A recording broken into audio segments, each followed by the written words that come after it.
एकनाथ शिंदे विरुद्ध गणेश नाईक हा सामना काही थांबताना दिसत नाहीये. दोन्ही नेते एकमेकांवर तुटून पडतायत. पण तुम्हाला माहितीये, या संपूर्ण संघर्षाला आनंद दिघे विरुद्ध गणेश नाईक या वादाची किनार आहे.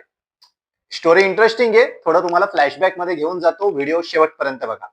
त्याचं झालं असं की कामगार नेते असलेले गणेश नाईक हे शिवसेनेत दाखल झाले.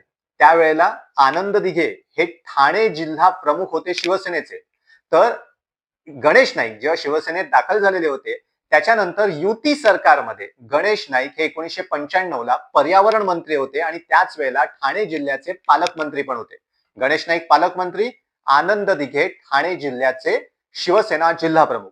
दोघांमध्ये खटके उडायचे.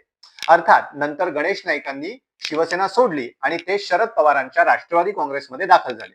1990 ला 1995 ला गणेश नाईक हे आमदार म्हणून मोठ्या फरकानं निवडून आलेले होते. राष्ट्रवादी काँग्रेसमध्ये दाखल झाल्यानंतर 1999च्या निवडणुकीमध्ये गणेश नाईकांना पराभवाचा सामना करावा लागलेला होता आणि गणेश नाईकांना कोणाकडून पराभव स्वीकारावा लागला तर सीताराम भोईर यांच्याकडनं. अर्थात हा जो पराभव झालेला होता गणेश नाईकांचा, हा घडवून आणलेला होता. आनंद दिघेंनी गाफील ठेवून फसवून ही निवडणूक जिंकलेली होती. मला 7,500 लीड हे पहिल्याच राऊंड मध्ये मिळालेलं होतं.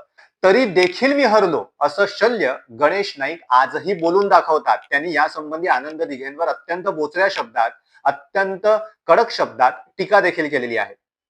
तिथनच सुरू झाला गणेश नाईक विरुद्ध आनंद दिघे हा सामना. कारण गणेश नाईक जे 1990 आणि 95 ला विधानसभेवर मोठ्या फरकानं निवडून आलेले होते, त्यांना 1999 मध्ये शरद पवारांच्या पक्षात आल्यानंतर हार स्वीकारावी लागलेली होती आणि हे शल्य, ही हार गणेश नाईकांना आजही बोचते.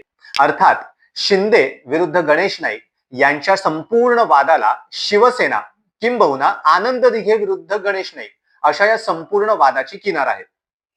पुढे आनंद दिघे वारल्यानंतर गणेश नाईक विरुद्ध एकनाथ शिंदे हा सामना कसा सुरू झाला तेही इंटरेस्टिंग आहे. ते आपण बघणार आहोत उत्तरार्ध मध्ये, पुढच्या रील मध्ये.